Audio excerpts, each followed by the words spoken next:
Okay, so welcome to this, the second lecture on the Machiavelli, that is unitary of the Western political thought.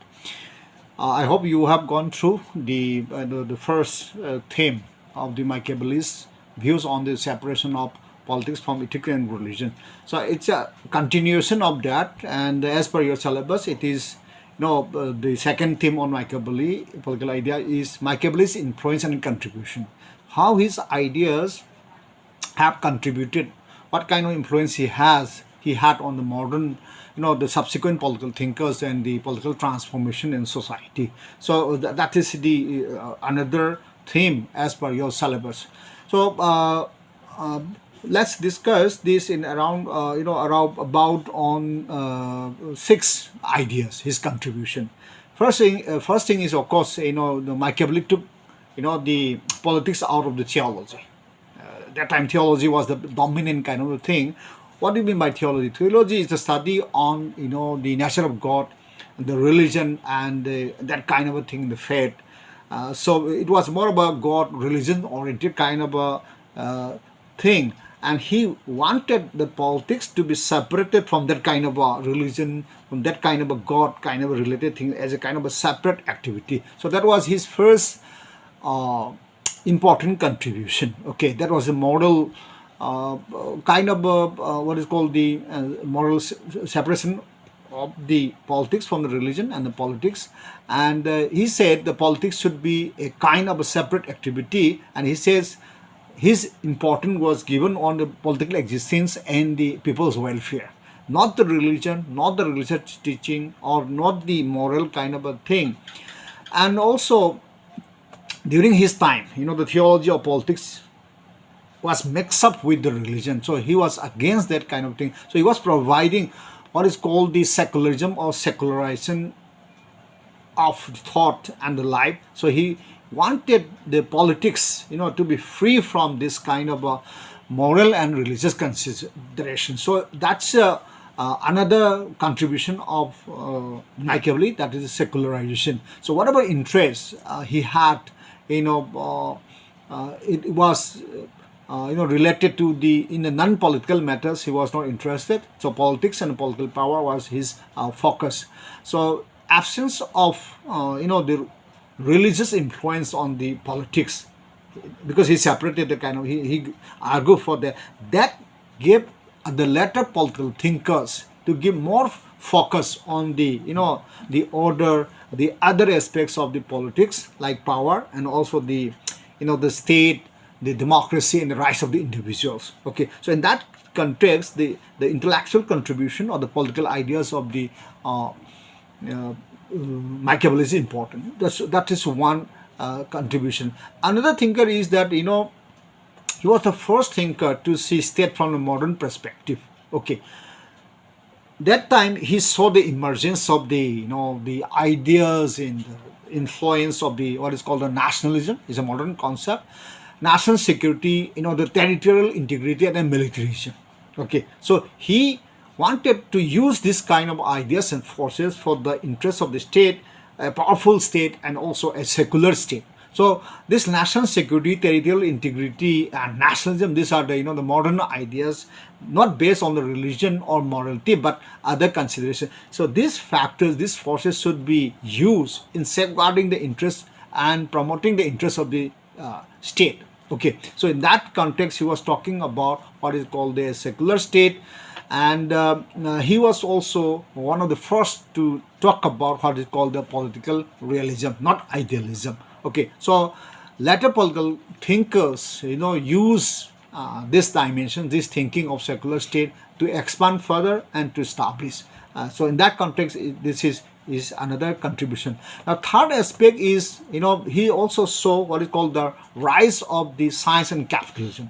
So these two things are very important. So he wanted to make use of that science, he wanted to make use of that capitalism, and in that context, he explained, the power view of the politics. When he says science, it is the, some kind of a truth justifiable, which can be seen, very different from the what is called the morality or the religious or the theological kind of approach. So he was talking about the science and also the capitalism, where you have the large scale industrialization, production kind of a thing.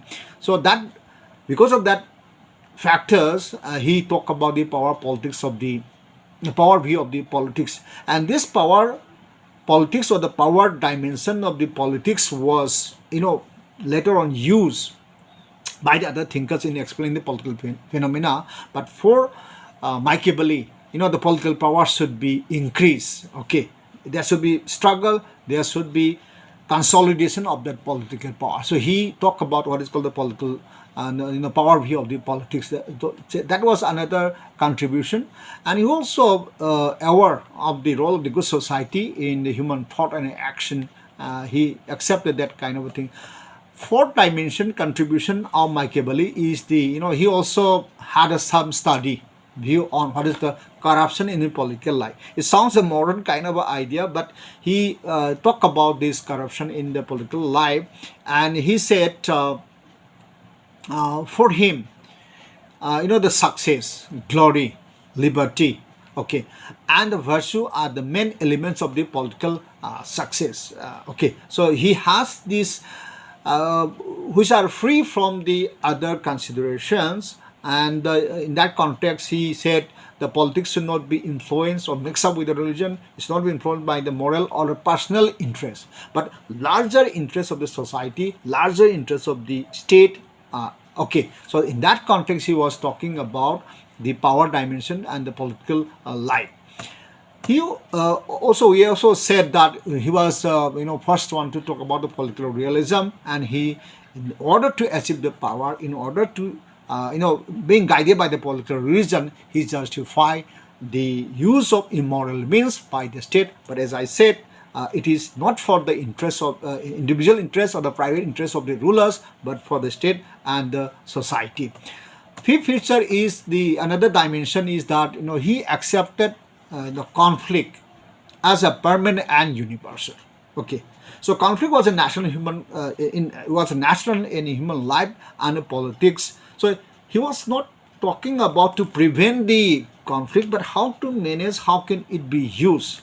Okay, and he talks about what is called if conflict is well managed by the ruler or by the society, that it can be a kind of a source of strength and power. But if it is not managed properly, it can be disastrous. So he realized that conflict is there. It is a fact. It is a very natural kind of a thing. You should accept it. But what is important is that it should be managed. It should be used for the constructive purpose. He said in a virtuous state, he said the conflict is conducted or managed with the objective of what is called the common good, respect for law and authority. These are the modern concepts, notions. Okay, so he is saying that if you follow the common good, if you have a respect for the law, if you recognize and accept authority, then what he says that a conflict can be managed, it can be used for the good purpose. Okay, so in other words, he accepted the conflict in the human life, in the thing, but how to manage it, how can we use it, he was talking about. He also said that you need to combat, overcome what is called the social conflict and radical selfishness of the human nature. He saw the ugly side of the human nature in his time, so therefore he was talking about how to end that radical selfishness in the human nature, for which that kind of a resolution, some kind of a solution to the radical selfishness of the human beings are important. He also talked about what is called the successful state, will depend on what is called the military power and the rational legal system. This is very important. Military power, he recognized, that's an important contribution of him. But at the same time, he also talks about what is called the rational legal system. When you say rational legal system, you are talking about some kind of rule of law as the guiding principle, not the religion, not the morality, not the personal interest of the rulers, but some kind of a guiding principle where everyone will accept some kind of law as the guiding principle by the people as well as by the rulers. So in that sense, he is also a modern thinker. He realized the importance of what is called the rational legal system. And please remember that in that particular time of his time, things was not there. Okay, even if it was not there, it was not considered important, but he emphasized, okay, if you have a stable society, you want to have a powerful nation, if you want to have a progress, then you require what is called the rational legal system. Last point, another point, sixth point is the, he also talked about what is called the civic republicanism. Okay, he says that the when you say civic republicanism is not something of hereditary, but something of based on rational and some kind of a the secular principles. He also talked about what's called the patriotism. The love for your country, love for your nation is important, and this can be brought. That's important point, God. This patriotism is important, he said, for the state and society, for a powerful nation. But how to bring about this patriotism? He says that patriotism can be brought about by continuous participation by the citizen in civic affairs and religion. In other words, he was talking about democratic principle of people's participation in the political life and decision-making process. So that way, you can bring patriotism. So that's another modern concept and also very important. So when you talk about patriotism, but if we are not allowing the people to participate in the civic and political affairs, then it can be dangerous. So he emphasized the the constitutional machinery with civic virtue and mixed constitution. Of course, he also talked about. He said that there should be limited government and there should be liberty for all. And he also defended what is called the limited government and the importance of the rule of law. Just one point here, rule of law. When you say rule of law, it means, as I said, the established on known laws should be guiding principle for the government, state to act, and also for the individual citizens. So that way you can have some kind of stability and powerful nation. Now, this is the last point, contribution of the Machiavelli, is that what he says that the act of morality and immorality in the conventional sense were different according to Machiavelli.